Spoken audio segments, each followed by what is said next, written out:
sidii caadada ahayd waxaan rabaa inaan idin asiiyo xogtii ugu dambeysay update ah oo ka soo korortay xaaladaha ee coronavirus Soomaaliya 24 saac u dambeeyay waxaa soo kordhay 41 xaaladood oo positive ah 31 waa lab 10 waa dhadig halkiis oo kamid ah wuxuu ka yimid gaalkacyo Southka oo galmudug ah laba bukaan waa dhimatay Ilaahay ha u naxariisto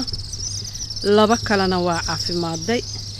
tirada guud ee coronavirus Soomaaliya la xaqiijiyay hadda waxa waaye 328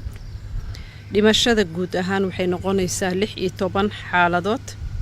inta bogsootayna waxay noqonaysaa 8 qof dhimashada boqolkiiba 69 waxa waaye boqolkiiba 50 ka badan waxa waaye dadka da'dooda ay ka badan tahay 50 waxay u badan yihiin intooda badan dad xaalado caafimaad oo kale cudurro zaid yani cudurro chronic ah qabay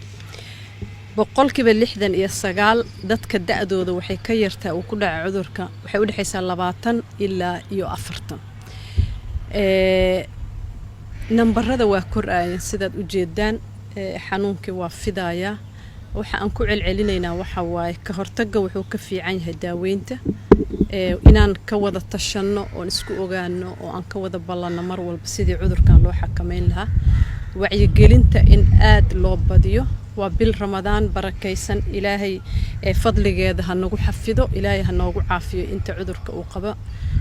sida uu ku socdo iyo aafadiisana Ilaahay ha naga ilaaliyo inaan ku dadaalno walaalayaal in yacni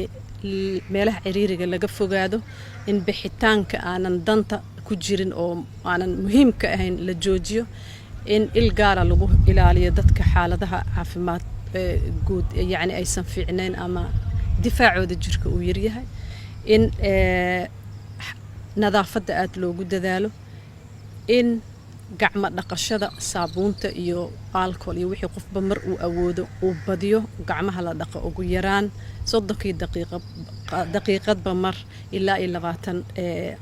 ilbiriqsi guud ahaan waa ku celcelinaynaa cudurka waa cudur aad u fidaayo xaaladaha qaarkoodna aad uu yani khatar ugu yahay xaalada gaar ah in laga fakaro mar walba sidii looga hortagi lahaa cudurka waa jira fididiisa saad ka garanaysaan maalinba maalinta ku xigto waa sii kordhaya inaan wada dadaalno aan ducaysano marka hore marka labaadna aan kala fogaanshada nadaafadda iyo dhageysiga takhaatiirta iyo dadka khubaraada ku takhasusay arrimahan caafimaadka in la dhageysto 449 qofka haddii uu dareemo calaamadihii cudurka in qaarkood uu qabo inuu wacdo nambarkan mar walba ku celceliyo la talin la siin doono xaaladaha loo arkay in isla markii loo wareejiyay isbitaalada loogu talagalayna runtii isla markii waa la badiyay servicekii adeegii caafimaad ambulance-ka waa la badiyay nambarka waa la badiyay nambarada la soo wacanayo habeen iyo maalin waa la jawaabaya qofkii wuxuu awood u lahaanaa isla markii in la raadiyo la keeno isbitaalka si daawo degdeg u helo Ilaahay waxaan ka baryaynaa inuu na wada caafiyo inuu cudurkan aafadiisa iyo shartiisana dhaafiyo